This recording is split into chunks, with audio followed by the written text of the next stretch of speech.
Don't you just love getting positive emails, making a difference in people's lives, working towards the good, trying to help people get through what they, their daily lives and making sense of things for people?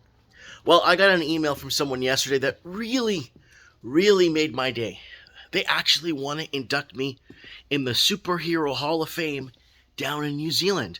But wait a minute. I thought I was hated in New Zealand for mocking Jacinta Ardern and mocking the Prime Minister all these years and receiving cease and desists and orders and basically not allowed in New Zealand, and I'm on a list in New Zealand.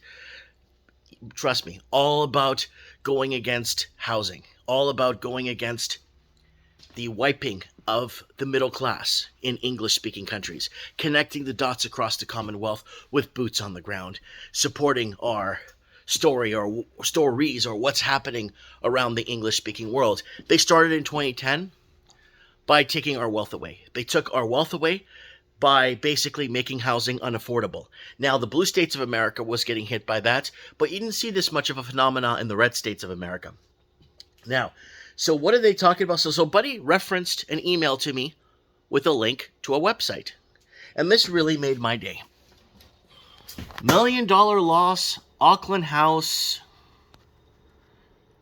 and I can't even pronounce that, bought for 2.3 million, sells for 1.3 million a year later.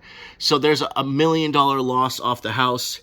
There it is. The owners of the South Auckland home have been hit with a $1 million loss after reselling their house just 1 year after buying it. Now look at the house there. There's the neighbor. There's your neighbor.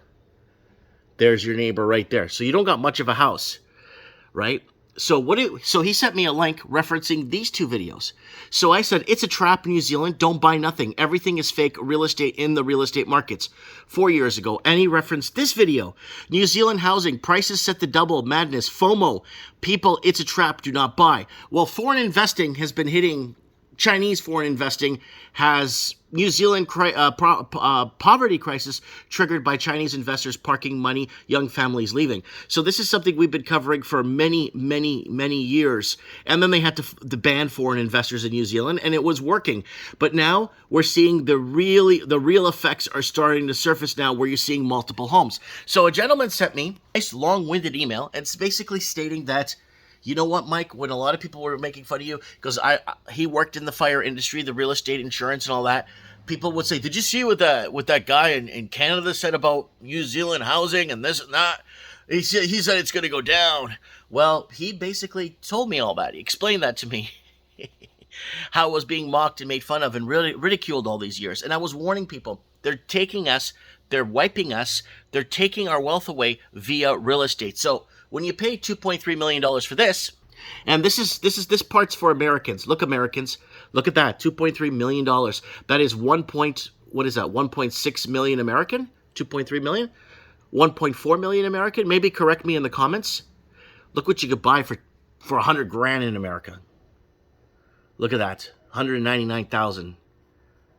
It never ends. It's pages upon pages, upon pages, upon pages. You don't like the weather there? Move here. You don't like brick? Move here. You don't like that barn style? Buy that. Aluminum siding. You don't like being too close to the street? Buy that one. And it just goes on and on and on. What I'm talking about. So he basically thanked me and said, Mike, you are the only person to put your cojones on the line and warn people. He says, you've been predicting, not post-dicting, thank you very much, by the way, because you knew how the game was being played and you knew how they were taking away our wealth. He mentioned it in a very specific way, which was really nice. And when I see things like this, and I've been warning people about this, and I've been telling people, but Mike, housing needs to make a correction. Not with the Frankenstein interest rates we were doing and the heavy dependence on foreign investing and all the other stuff that they set up, basically to keep this thing going on forever, and to eventually blow it up when you're forced to take some sort of a juice to keep working. To pay your $2.5 million house, realistically, you could buy in Alabama for $90,000. So you see where I'm going with this? I predict it. Other people don't come out and actually state what's going to happen in the future because they have, I don't know, they don't want to be wrong.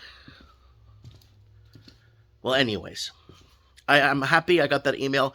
I'm very happy I helped somebody. I'm very happy that they want to nominate me to be a superhero down in New Zealand. That brought a small tear to my eye. That making a difference through talking with people. Man, who knows how many other people I could have potentially saved. He was going to buy a house in that specific area, and apparently it was going to be a little bit more money. A little bit more money than that one. So let me know what you guys think in the comments below. Here I come to save the day. Mike Martins has spoken.